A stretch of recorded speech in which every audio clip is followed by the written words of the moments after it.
중간기라고 생각하시고 함께 우리 신구약 중간기에 대해서 살펴볼 거고요. 사실 중간기를 또 아는 것도 중요합니다. 여러분이 믿음의 사람도 알겠지만 왜 성경이 중간기가 필요한지 좀 함께 오늘 나누도록 하겠습니다. 자, 말씀 보겠습니다. 말라기 4장 5절 6절, 누가복음 1장 76, 77절. 자, 말라기 4장 5절 6절 같이 한번 읽어볼까요?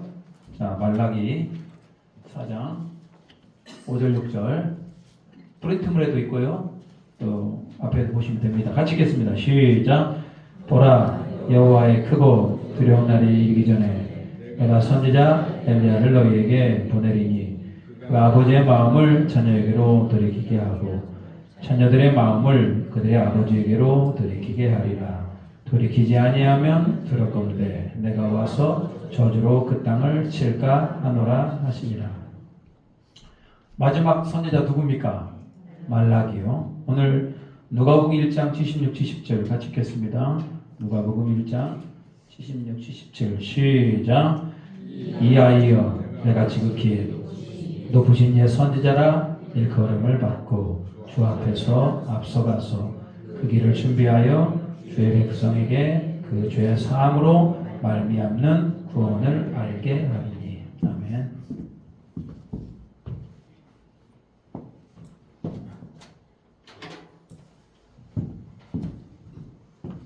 자, 오늘 그래서 이 말씀 두 구절입니다.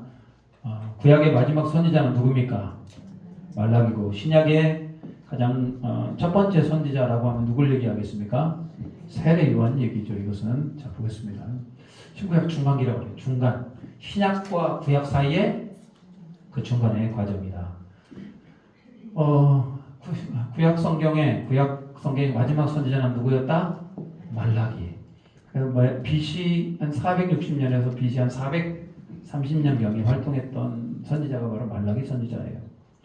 그리고 신약의 가장 첫 번째로 등장하는 선지자가 누구였다? 세례 요한이었다. 세례 요한은 AD 27에서 29년경에 활동을 합니다. 이렇게 잘 따져 보니까요.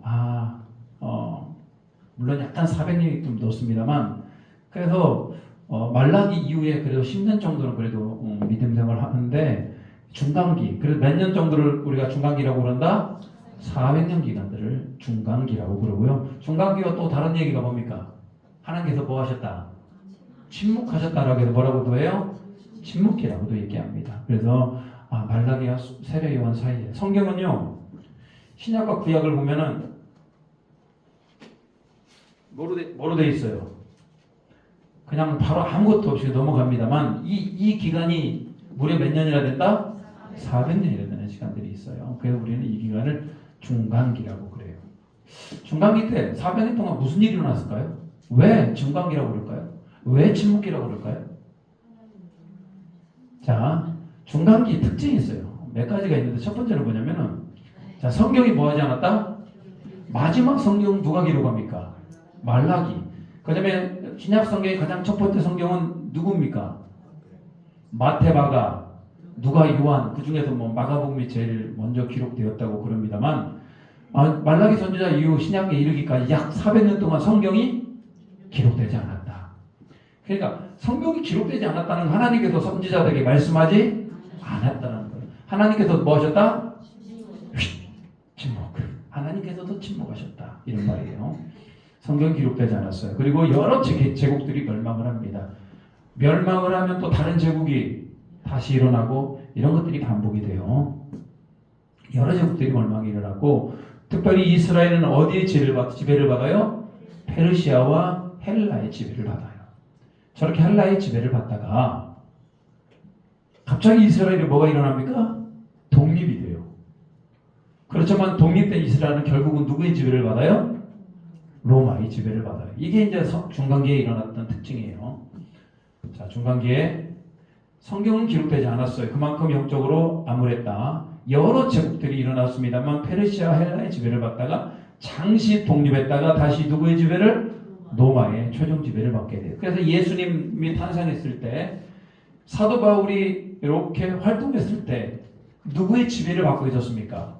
로마의 지배를 받게 되는 그런 배경을 우리는 알아야 됩니다. 중간기 이런 거는 일이 일어나요. 400년이라면 짧은 기간입니까? 긴 기간입니까? 조선왕조가 몇 년? 500년이에요. 조선의 이성계부터 마지막 왕까지 순조왕까지 이게 500년이라는 시간이 흘렀던데 이 조선 왕조가 500년이 길었어요. 거기에 만만치 않은 400년이라고 하는 시간 역시 상당히 오래된 기간이에요. 그 기간 동안 하나님께서 하신 일들에 대해서 좀 함께 살펴보도록 하겠습니다. 여기는요 성경에는 나오지 않습니다만 그래도 우리가 성경을 이해하는 데 도움이 되는 부분이기 때문에 여러분들이 한번 좀 어렵더라도 막냐 누가 누구를 지배하고 뭐 이런 좀 어려운 얘기가 나와요. 그렇지만 한 번은 저런 것이 있었구나 라고 여러분들이 한번 짚고 가지고 한번 알고 가면 좀 더 편할 겁니다. 잘 한번 보세요. 첫 번째로 이스라엘 민족은 어느 나라의 남유다가 망합니까? 남유다 바벨론에 망하게 되죠. 그 바벨론은 어느 나라가 정복합니까? 페르시아가 정복하게 되면서 이스라엘 민족은 누구의 지배를 받아요? 페르시아의 지배를. 이전에는 누구의 지배를 받았어요? 바벨론의 지배를 받아. 그때는 선지자들이 활동을 했어요. 그때는 선지자들이 활동을 했었고 바벨론의 포로로 끌려갔습니다만 너희들이 다시 돌아오게 될 것이다 라고 하는 이런 선지자들이 예언을 했었죠. 그래서 바벨론 시대에는 그래도 선지자들이 활동을 했었고 침묵기가 중간기가 아니에요. 그렇지만 말라기 선지자 이후에 여전히 누가 지배를 했다? 페르시아가 지배를 했었다. 페르시아의 성경적인 명칭은 뭡니까? 바사. 자, 보겠습니다. 자, 페르시아에 누구 왕 때 2차, 3차 포로기환이 일어났죠? 페르시아의 어떤 왕? 그렇죠. 아닥사스다 왕 때 제2차, 제3차 포로기환으로 예루살렘으로 돌아오게 됩니다. 1차 귀환은 누구 왕 때 일어났어요? 페르시아에. 고레스의 왕 때 일어났죠. 고레스 왕 때 일어났고 좀 시간이 쭉 건너서 이제는 아닥사스다 왕 때 2차, 3차 포로 귀환이 일어나게 됩니다. 2차 때 누가 대장이었어요? 2차 때 내가 가서 이 민족을 말씀으로 뒤집어 버리겠다.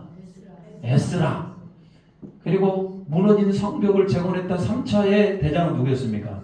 느헤미야였죠. 자, 우리는 이런 역사적 배경을 가지고 느헤미야와 또 에스라 이런 연합돼서 돌아오게 됩니다. 그리고 마지막 선지자 누가 활동을 하였죠? 말라기 선지자가 활동을 했어요. 한 말씀 한번 읽어볼까요? 말라기 1장 8절입니다. 시작. 만군의 여호와가 이르노라 너희가 묻는 희생제물을 바치는 것이 어찌 악하지 아니하며 저는 것 병든 것을 드리는 것이 어찌 악하지 아니하냐 이제 그것을 너희 총독에게 드려보라 그가 너를 기뻐하겠으며 너를 받아주겠느냐. 여러분 이거 말라기가 선포하는 영적인 배경이 뭐냐면 하나님 앞에 뭘 드렸다? 눈먼 희생제물을 드렸고 병든 것을 드렸다. 이게 영적인 상태가 점점 뭐하고 있어요? 안 좋아지고 있다. 이스라엘이 영적인 상태, 포로에서 그들이 뭐 했는데도 불구하고 처음에는 포로에서 교회했을 때 믿음은 어떻을까요? 좋았죠.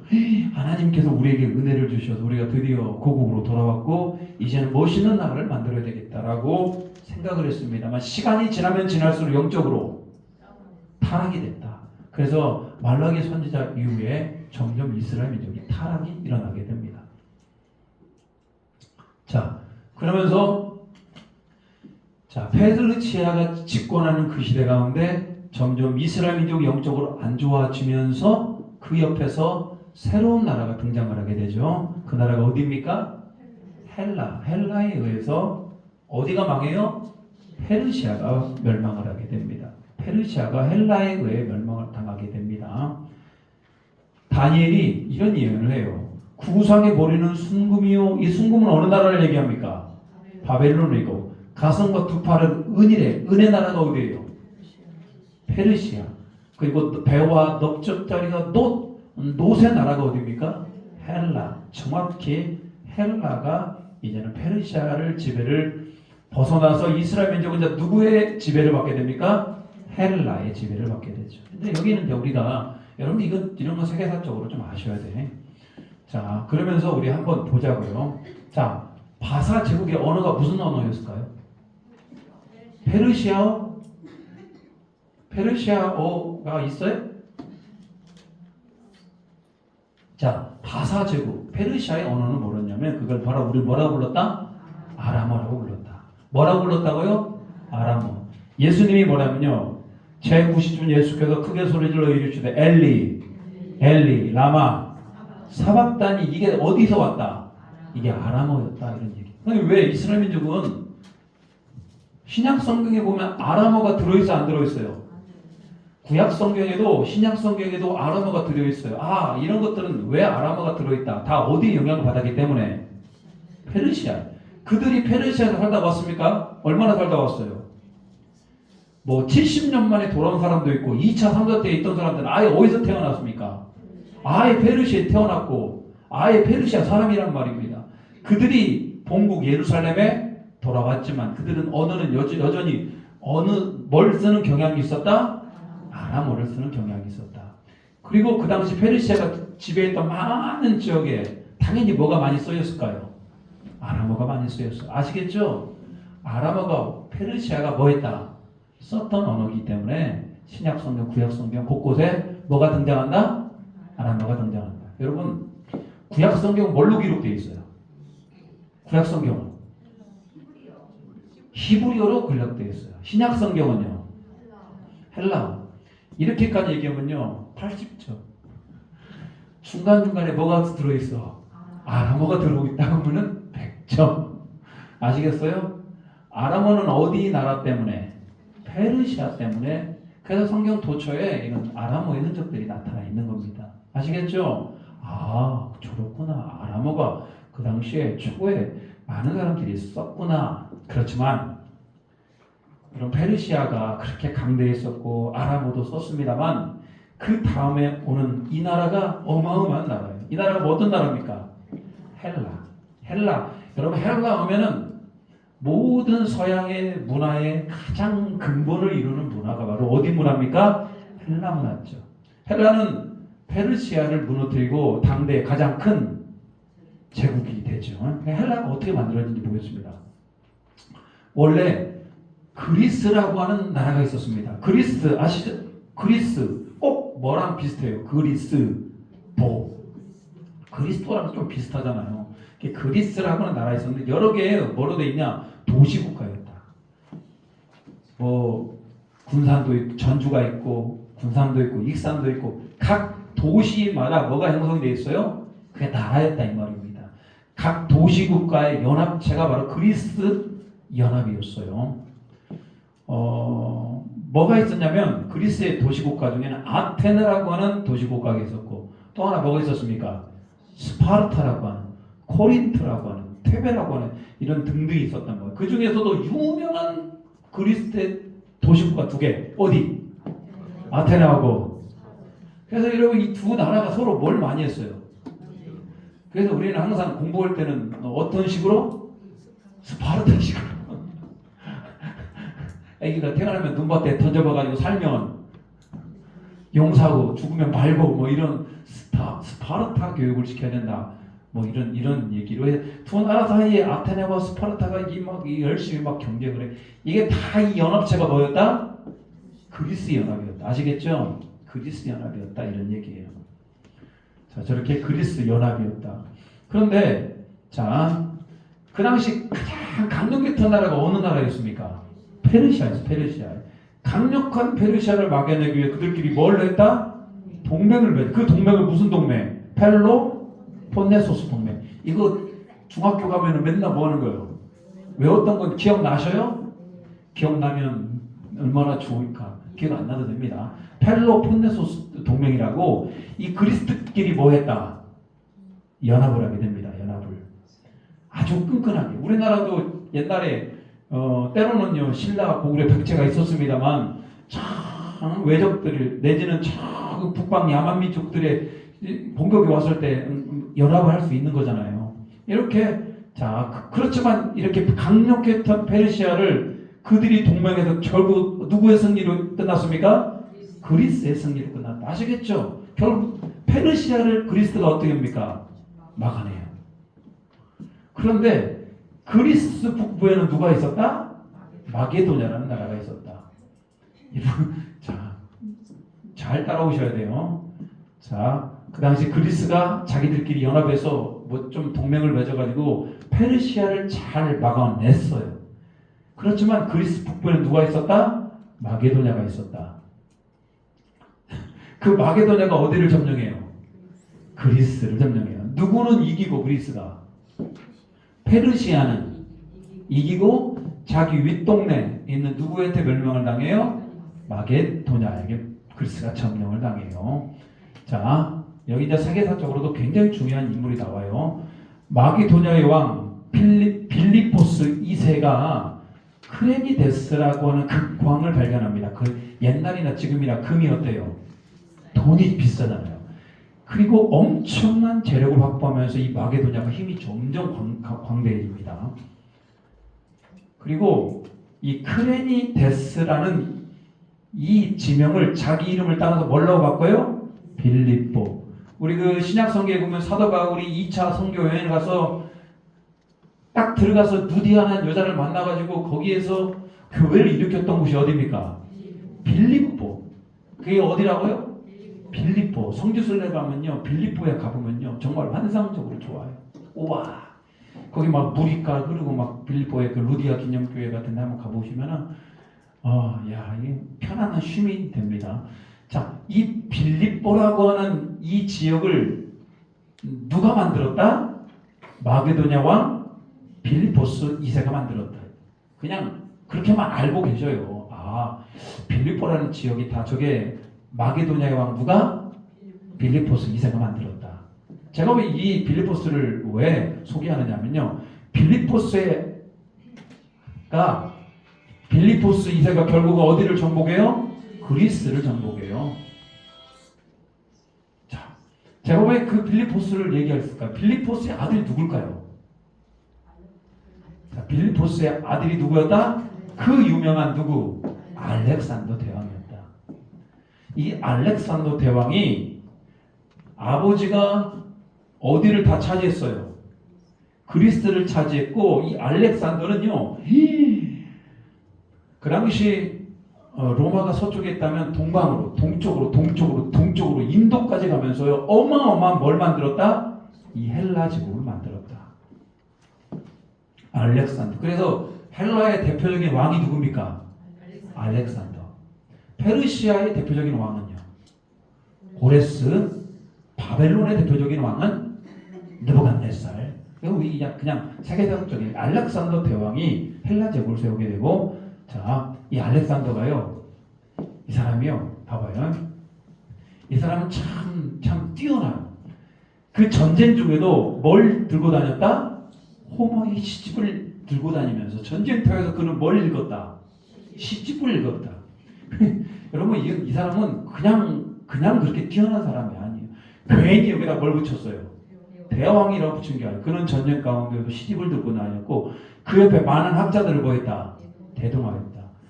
항상 연구하는 사람이었고, 항상 공부하는 사람이었고, 이 사람이 그렇습니다. 그리고 이 사람은 아까 이 나라가 어느 나라라고 했어요? 페르시아가 그리스의 위에 있는 마게도냐라고 했지 않습니까? 마게도냐 사람이었습니다만 어디 문화를 사랑했다? 그리스 문화를 사랑. 그리스에 가보니까 너무나 이 문화가 아름다운 거예요. 결국에는 여러분, 그래서 결국에는 헬라 문화는 곧 누구의 문화가 됐어요? 그리스 문화. 이 정도로 대단했어요. 마게도냐가 그리스를 점령했습니다만 문화는 거기가 뭐가 되었다? 완전히 그리스 문화가 되었어요. 자, 오늘 우리는 헬라 문화뿐만 아닙니다. 헬라 문화는요 굉장히 뛰어난 어떤 헬라 문화의 대표적인 사상가들이 있어요. 누굴까요? 플라톤, 아리스토텔레스, 또 소크라테스, 뭐 이런 사람들이 다 어디서 나왔어요? 이 헬라 문화권에서 나왔단 말입니다. 그러다 보니까 전 세계를 향하여 사상이 굉장히 많이 전파가 되어지는 게 바로 오늘 알렉산더 대왕 때 전성기를 맞이하게 됩니다. 알렉산더는 일찍 죽어요. 몇 살에 죽었을까요? 그가 왕이 될 때는 몇 살이었을까요? 20살에 왕이 됩니다. 그리고 몇 살에 죽었을까요? 32살에 죽어요. 알렉산더가요, 빨리 죽어요. 32살에 죽어요. 그러다 보니까 이 어마어마한 헬라 제국은 어떻게 됐을까요? 물려줄 아들이 있어요, 없어요? 없어요. 뭐 여러분 어떻게 되겠습니까? 땅덩어리는 어마어마하지. 헬라는 이제 알렉산더는 갑자기 죽게 되고 뭐 풍토병이 죽게 됩니다만, 이래서 여러분 헬라 제국이 뭐가 됐다? 자, 분할 통치, 분열이 되게 되죠. 몇 개로 분열이 됐을까요? 4개로 분열이 됩니다. 자, 알렉산더 대왕은 BC 323년 그의 나이 몇 살에? 32살에 죽게 됩니다. 그리고 그의 결국은 나라를 4개로 잘라서 그의 누가 부하 장군 몇 명이? 4명이 분하라고 통치게 돼요. 참 그런 거 보면 헬라가 그렇게 잘 나가는 것 같은데 가만히 보니까 어때요? 굉장히 금방 커졌다가 금방 사그러져 버리는 뭐 그런 나라예요. 자, 4명이 합니다. 4명 여기 우리가 여러분 첫 번째가 누굽니까? 이게 프톨레미. 두 번째는요 안티고노스. 세 번째는 셀류커스. 네 번째는 니시마코스. 이거 알 필요 있을까요? 없을까요? 없어요. 이런 것까지 여러분들이 뭐 알 필요는 없어요. 그렇지만 4명의 장군이 프톨레미, 안티고노스, 셀류커스, 니시마쿠스 4명에 의해서 분할 통치가 되었다. 기억하세요. 첫 번째가 누구? 톨레미. 세 번째는요? 세 번째 셀류커스. 첫 번째가 뭐라고요? 포톨레미. 세 번째는요? 제가 왜 첫째, 셋째를 언급한 이유가 뭘까요? 포톨레미 그리고 셀류커스 둘이 언급한 이유가 뭘까? 이 헬라가 4개로 분열되면서 이스라엘이 어디에 속하냐 이거예요. 이스라엘이 첫 번째는 어디에 속했을까요? 첫 번째는 누구에게 속했을까? 첫 번째는 프톨레미에 속합니다. 어디에 속았다고요? 프톨레미에 속해요. 그러다가 셀류커스가 나중에 어떻게 합니까? 빼앗아 버려요. 아직 그것도 이 나라가 4개로 분열되면서 처음에 누구한테 속했다? 프톨레미에 속했다. 그리고 누가 뺏어왔다? 셀류커스가. 오늘 한번 듣고 잃어버려도 돼요. 그렇지만 여러분들 한번 알고 계시면은요 성경을 이해하고 세계사적인 것을 이해하는 데 굉장히 도움이 됩니다. 자, 제국은 분열되었지만 여전히 몇 개로 분열되어 있어요? 4개로 분열. 여전히 이들은 무슨 문화였다? 그만큼 그리스 문화가 어떻다는 거예요? 대단했다는 거 아시겠죠? 그리스 문화가 어떻게 했다? 대단했다. 자, 넘어갑니다. 자, 헬라 제국에 처음에 영향을 받아. 이스라엘 민족이 뭘 받았다? 당연히 이스라엘 민족도 헬라 제국에 영향을 받게 되죠. 자, 헬라 전역에 주도하게 되었고, 자, 아까 페르시아어가 가끔 뭐라고 그랬습니까? 페르시아가 썼던 언어가 무슨 언어? 아람어가 있었다면, 그러면 헬라 이 사람들이 썼던 언어가 무슨 언어겠습니까? 헬라어. 무슨 언어라고요? 헬라어. 아람어보다도 헬라어는 어떻습니까? 어마어마하게. 그냥 큰 동일 때는 다 뭘 썼다? 헬라어를 썼다. 간혹 가다가 뭐도 등장했어요? 아람어도 등장했어요. 그래서 그 유명한 이집트. 자, 헬라 제국의 영향을 받은 어디요? 이집트에 알렉산드리아에서 구약성경을 뭘로 번역했다? 구약성경은 뭘로 기록됐다고 그랬어요? 히브리어로 기록된 것을 이 알렉산드리아에서 이걸 뭘로 번역했다? 헬라어로 번역이 됐다. 그래서 여러분 구약성경은 히브리어로 됐는데 이 히브리어를 뭘로? 헬라어로. 모든 책자들을 다 뭘로 번역했어요? 헬라어로 번역하는데 그때 뭐도 껴들어가. 구약성경도 껴들어가면서 구약성경 역시 헬라어로 번역이 돼요. 이것을 바로 70인역이라고. 70인역. 우리 여러분들이 성경을 연구하다 보면 70인역이 있어요. 이게 뭘까? 구약성경을 뭘로 번역한 거다? 헬라어로 번역한 것이다. 자, 그리고 신약성경은 뭘로 기록돼요? 헬라어. 그러니까 이 당시 뭐 한마디면 다 통했어. 헬라어는 다 통했다. 지금은 전 세계 공용어가 뭐예요?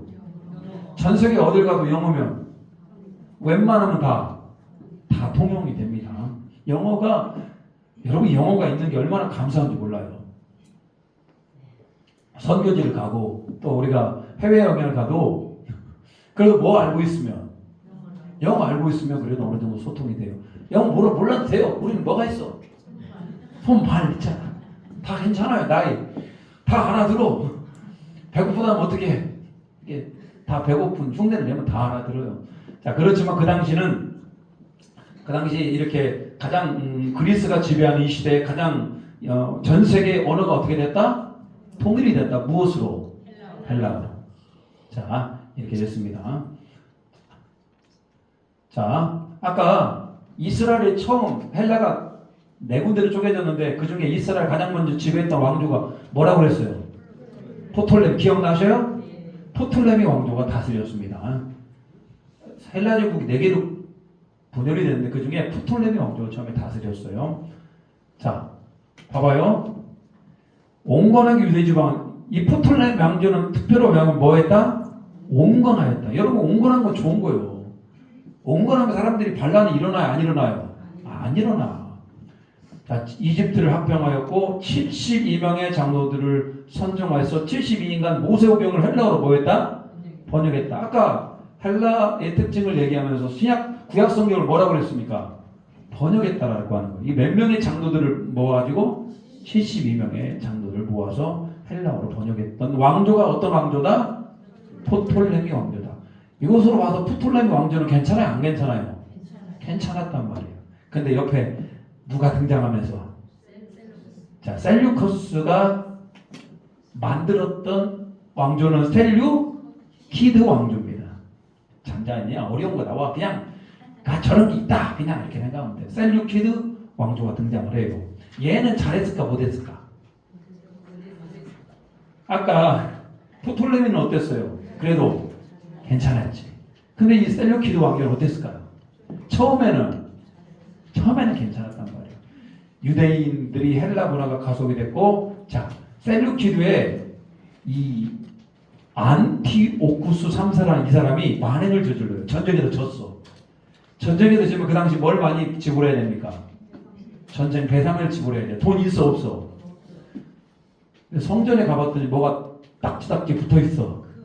금이 붙어있어. 그러니까 성전의 재산을 다 어떻게 창고에 갔더니 성전 창고에 값진 것들이 있으니까 이 안티오쿠스 3세가 성전의 재산을 어떻게 합니까? 압류해버려요. 이스라엘 백성들은 뭐 건들면 큰일 나. 성전 건들면 큰일 나잖아요. 이때부터 이 셀류키드 왕조가 마음에 들어 안 들어요? 안 들어. 이 안티오쿠스 이 3세를 이어서 안티오쿠스 4세가 성전을 어떻게 했다? 모독해버립니다. 성경에 보면 수많은 짐승 가운데 돼지는 어떤 짐승이에요? 부정한 짐승인데 이 돼지 피를 어디에 뿌려버려? 성전에 뿌려버려. 누가? 안티오쿠스 4세가 그 돼지 머리를 성전 문에 걸어버렸어. 유대인들이 어땠을까요? 난리 났죠. 여러분 같으면 어떻게 해요? 우리 교회 안에 십자가에다가 뭘 걸어놨어? 돼지 머리를 걸어놓고 돼지 풀을 여기다가 쫙 끓여놓고 여러분 그러면 어떻게 하실랍니까? 싸울랍니까? 싸워야지. 말도 안 되는 거예요. 이건요 모독해도 이렇게 모독할 수가 없는 거예요. 그래서 여러분 유대인들이 뭐가 일어났다? 참지 못하고 혁명이 일어나게 됩니다. 자, 하시딤이라고 하는 뭐냐? 아주 신실했지만 강력한 저항 세력 하시딤. 우리는 이런 사람들이 있어요. 옛날에 일제가 우리를 지배했을 때 속에서 막 울분이 터져가지고 막 폭탄 던지고 막 했던 분들. 그걸 누구라고 불러요? 독립운동가 이봉창, 윤봉길, 막 안창호 뭐 이런 사람들 있잖아요. 이런 사람들이 유다에서 나와 안 나와요? 그런 사람들 우리 뭐라고 부른다? 하시딤이라고 불렀어요. 그 중에서도 대표적인 사람이 있어요. 이 사람이 누굴까? 망치라는 별명을 가진 누굽니까? 마카비. 이 사람이 마카비가 혁명을 일으켜요. 이 사람이 안티오쿠스가 세상에 성전을 세우고 그 성전을 누구에게 봉헌해 버립니까? 제우스. 제우스가 어느 나라 신이에요? 그리스의 신이잖아요. 그리스의 신. 그리고요 제사장 마따디아와 그의 아들들이 반란을 일으키게 되는데 셋째 아들이 누구였다? 마카비. 아주 얼마나 사람이 힘이 좋았는가. 별명이 뭐요? 망치. 마카비가 뜻이 뭐다? 망치. 그래서 이 마카비가요, 이 예배를 회복을 시켜버리고요, 성전을 다시 제우스에게 바쳤던 성전을 다시 누구에게? 하나님께 드리고 수전제를 지키게 돼. 이걸 바로 우리 뭐라고 그런다? 마카비 혁명. 성공했을까 실패했을까요? 3.1 운동이 성공했어요 실패했어요? 실패했지. 그냥 일제가 그냥 넘어갔죠. 3.1 운동 그렇게 끝났잖아요. 저 마카비 혁명은요. 저건 자, 마카비 혁명에 마카비가 죽자 그의 동생 누구가? 요나단이 혁명을 이루어가면서 결국은 마카비 혁명을 기점해서 이스라엘 민족의 독립이 일어나요. 그게 무슨 왕조일까요? 이게 바로 하스몬 왕조입니다. 어디 왕조라고요?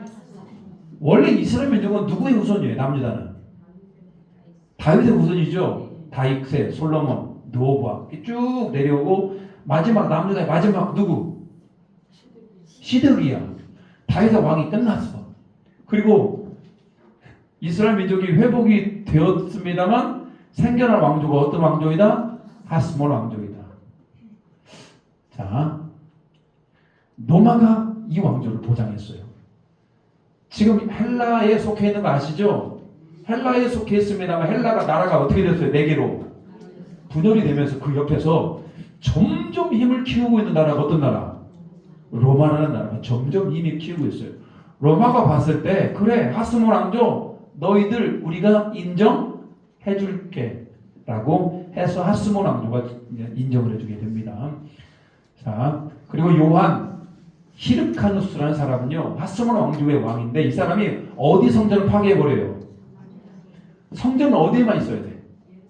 예루살렘. 사마리아 성전은 그게 옛날에 누가 그거 잘못해서 사마리아에 성전을 세웠던 사람들이 누가 그걸 했었죠?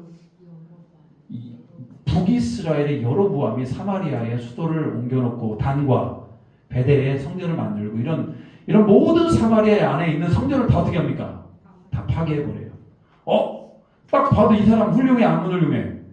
요한 히르카누스 딱 훌륭하잖아요. 이 사람 성전을 파괴해버리고 그리고 하스몬 왕조가 이렇게 뭔가 개혁을 하려고 했습니다만 처음에 하스몬 왕조는 아주 좋았단 말입니다. 그렇지만 시간이 지나면 지날수록 뭐에 집착하는 왕조였다?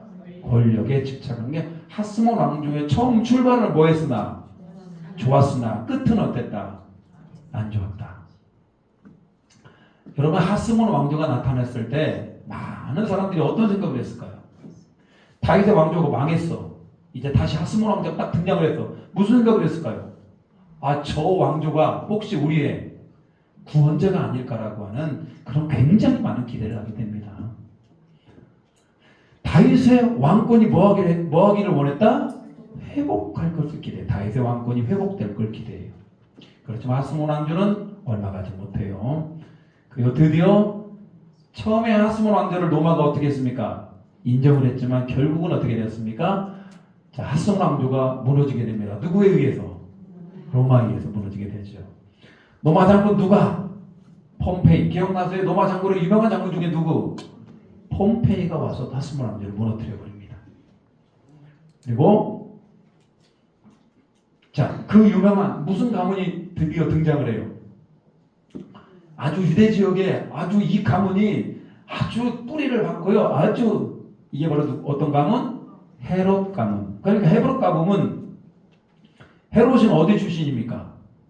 이두메 에돔 출신이에요. 그렇지만 이 헤롯은요 로마에서 교육을 받았고 로마의 신임을 얻었다. 결국은요 로마의 신임을 얻었던 이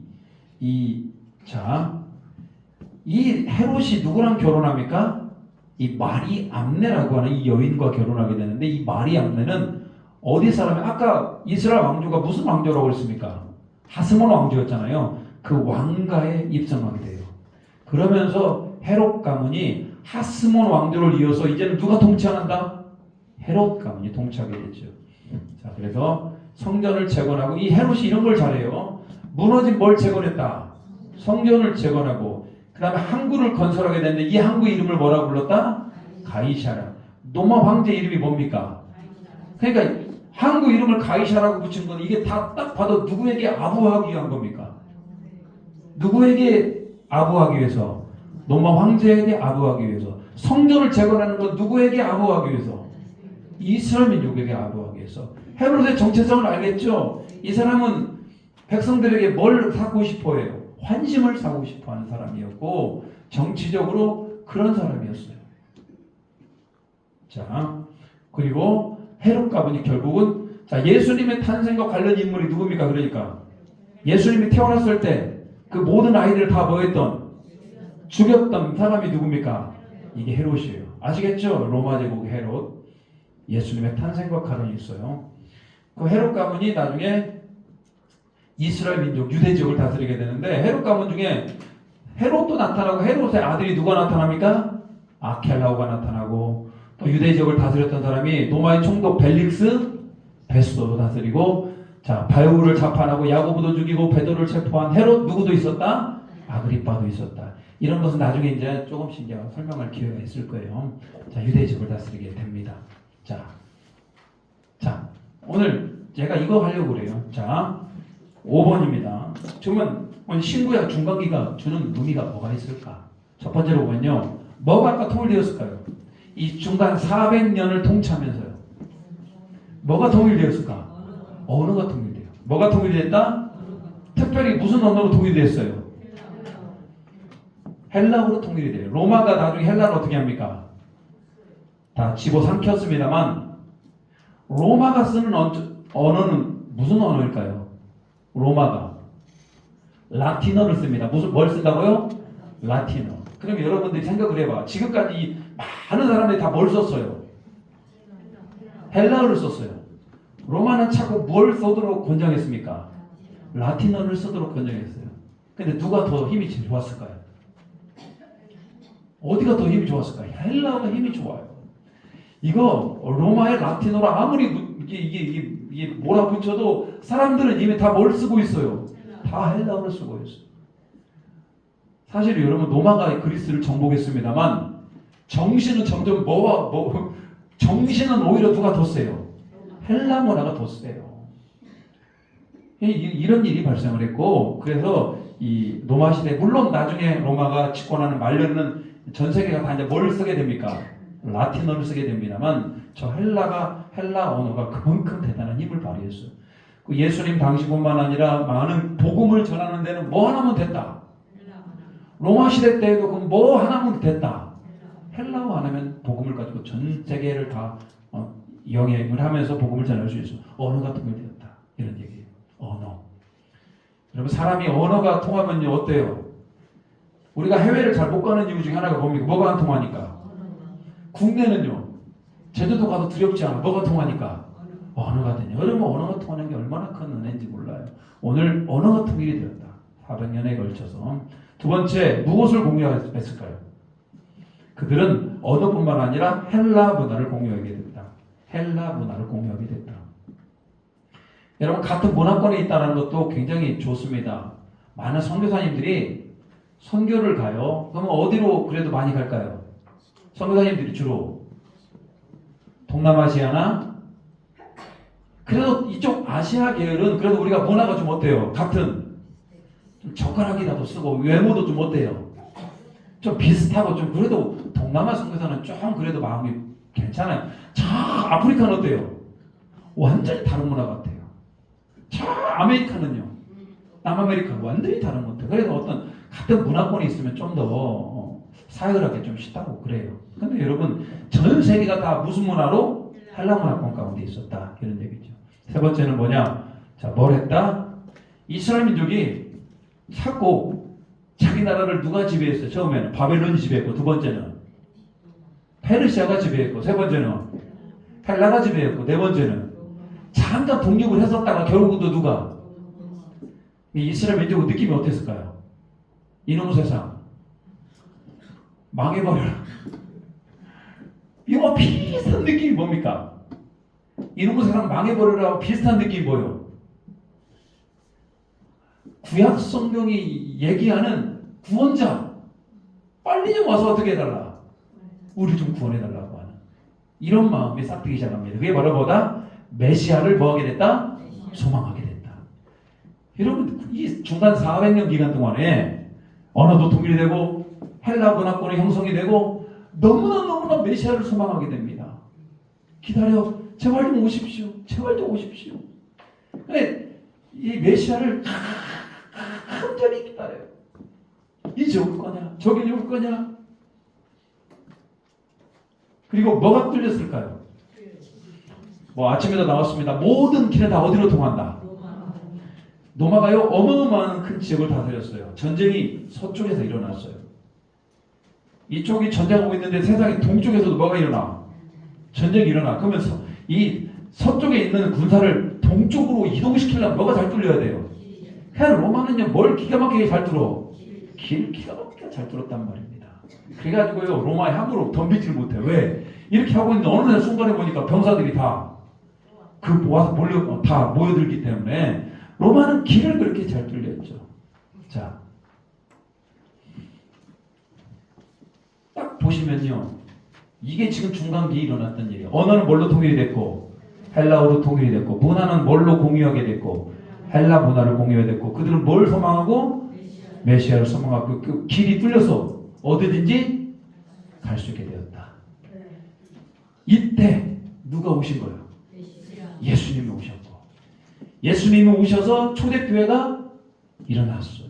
그러면서 여러분, 그 모든 것들이 다 무엇으로 기록이 돼서? 헬라어로 기록이 돼서 헬라 문화권에 있는 사람들에게 무엇을 통해서 사도 바울이 그 길을 통해서 뭐하고 다닌 겁니까? 복음을 전하게 되는 그런 놀라운 일들이 바로 어디에서 일어났다? 400년 중간기를 통해서 일어났다, 이런 얘기예요. 가만히 보니까 400년 동안 하나님께서 아무것도 안 했습니까? 아니면 신약성경을 준비하셨습니까? 아무것도 안 한 게 아니고 뭘 준비하셨다? 신약성경, 예수님의 오실 길을 다 뭐 한 겁니까? 준비하고 예비한 그런 겁니다. 아무것도 안 일어나는 것도 여러분 인생 가운데 그럴 때가 있어요. 하나님 뭐 하십니까? 아니에요. 하나님 뭐 하십니까? 왜 움직이지 않습니까? 나를 도와줘야 될 거 아닙니까? 아닙니다. 지금 그때가 바로 어떤 때입니까? 지금 400년 침묵기, 중간기예요. 그렇지만 우리가 알지 못합니다. 우리 지금 뭐 한다? 준비하고 계신다. 여러분, 눈을 떠 하나님의 은혜를 꼭 경험하시고 느끼고 고백하시기를 주님의 이름으로 축복합니다. 다음 주부터는요, 대림절이에요. 무슨 절이라고요? 대림절. 다시 오실 예수님을, 아까도 말했지만 메시아를 그들이 뭐 했다? 기다렸다. 그래서 우리도 다음 주부터는 다시 오실 예수님을 뭐 하는 기간? 기다리는 기간. 2000년에 오신 예수님을 뭐 하는 기간? 기뻐하며 다시 오실 예수님을 기다리는 기간이 다음 주부터 대림절이에요. 뜻깊고 의미 있는 대림절이 되시기를 주님의 이름으로 축복합니다. 같이 한번 기도합니다. 이 시간 이렇게 기도할게요. 여러분이 눈에 보이기에는요, 하나님이 아무 일 하지 않는 것 같지만 다 준비하시고 계십니다. 이 시간 기도합니다. 하나님, 나의 길을 준비하여 주시고 가장 선한 길로 인도하여 주시고, 특별히 이 시대를 살아가면서 더욱더 예수님을 소망하고 다시 오실 예수님을 기다릴 수 있는 우리 모두가 되게 해달라고 같이 한번 기도합니다. 주여, 아버지 하나님, 오늘도 은혜를 주시고 감사드립니다. 오늘 아버지 하나님, 신고야 중간기를 통하여서 우리 예수님이 하늘에 오시기까지 오가 돈이 되고 하나님 앞으로 공유하게 되고 메시아를 소망하게 되면 하나님 길을 뚫어서 아버지 빠르게 이동할 수 있게 하였으니 모든 것이 메시아를 전하기 위한 하나의 수단이었고 하나님께서 일하고 계심을 우리가 고백합니다. 오늘 은혜가 넘쳐나게 하시고 진리가 넘쳐나게 하시고 주님을 우리가 바라볼 수 있는 우리 모두가 되게 해주여 도와주시옵소서. 사랑하는 아버지, 오늘도 오늘의 은혜가 나타나게 하여 주시옵소서. 우리가 메시아를 소망하게 하여 주시고 다시 오실 예수님, 우리가 믿는 예수님, 그 은혜가 넘쳐나는 우리가 있게 해주여 도와주시옵소서. 날마다 새롭게 하기를 원합니다. 성령으로 충만케, 말씀으로 충만케, 다시 오실 예수 그리스도로 인한 소망으로 충만케 되는 우리가 있게 하여 주시옵소서. 이번 한 주간도 은혜와 진리 가운데 인도하여 주시고 늘 충만하게 붙들어 주시고 새롭게 하여 주시옵소서. 하나님, 400년 중간기에 아무것도 일어난 것 같지 않으나 하나님께서 언어를 통일시키고 헬라 문화를 공유하게 하고 이스라엘 백성 사이에 메시아를 소망하게 하고 길을 뚫어 복음이 잘 전파될 수 있는 길을 만들어 주셨습니다. 하나님, 우리가 인생 살아가며 아무것도 일어날 것 같지 않으나 하나님은 하나님의 일을 하심을 깨닫게 하여 주시고 그 가운데에서도 우리 예수님의 밝은 빛을 발견해내며 소망할 수 있도록 주님 붙들어 주시옵소서. 다음 주부터는 대림절입니다. 다시 오실 예수님을 기대하며 기뻐하며 의미있게 성탄을 맞이하는, 그리고 새해를 맞이할 수 있는 우리 모두가 되게 도와주시옵소서. 하나님, 오늘도 귀한 예배 가운데 인도해 주심을 감사드립니다. 어제 우리 결혼한 우리 박영서 우리 황병 집사님 아들 우리 찬양군 좋은 가정, 믿음의 가정 이루게 하시고 하나님의 기쁨이 되게 하시고 양가 부모님께 효도하며 믿음으로 충만하며 하나님이 기뻐하는 가정을 이룰 수 있도록 붙들어 주시옵소서.